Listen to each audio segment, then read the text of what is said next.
So, for groups like Mormonism, Christian Science, Jehovah Witness, how are we supposed to equip ourselves to have a conversation with those people who are just as deeply rooted in that belief and that faith in that as we are? You bet.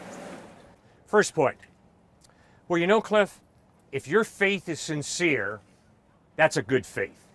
Really?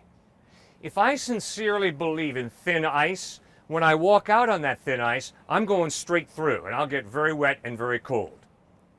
If I have just a little bit of faith in thick ice, when I walk out on that ice, it'll hold me up.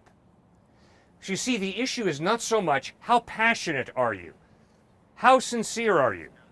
The real issue is, what is the object of your faith? Who do you believe in? Now, when you read the Gospels, Jesus says, believe in me. And he claims to be God in human form. He claims to bleed and die on a cross for our sin, and that he is the way through death out the other side to eternal life. Now, when I meet someone who's a Mormon, they're usually a very nice person. And if we build a relationship, then I'm committed to reading the Book of Mormon, to studying Joseph Smith, to understand Mormonism. And I'm sorry, when you study the life of Joseph Smith, you do not want to trust that man. He had and did some very good things, but he also had some major problems. And I can promise you, if Jesus had done what Joseph Smith did, I would not follow Jesus Christ. But you got to study it for yourself. And then because you love the person, you've studied it, and then you begin to raise questions.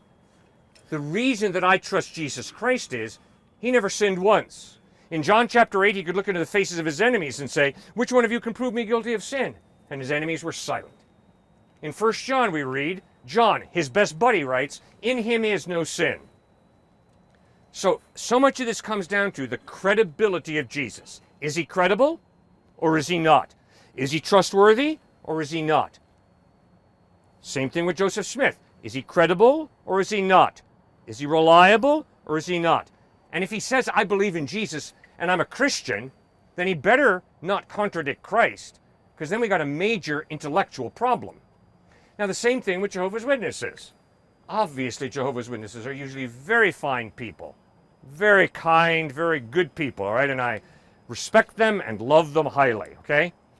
But Jesus claimed to be the eternal God. John chapter 1. In the beginning was the Word, and the Word was with God, and the Word was God. And to deny the deity of Christ is to make a fundamental mistake about who Jesus really is. So with my Jehovah's Witnesses friends, we've got to discuss. Does the evidence of the New Testament point to Christ by his words and his actions claim to be God, or does it not? And I think it's rather clear. He obviously claimed by both his words and his actions, accepting the worship of Thomas after his resurrection, that Christ claimed to be God. Stuart.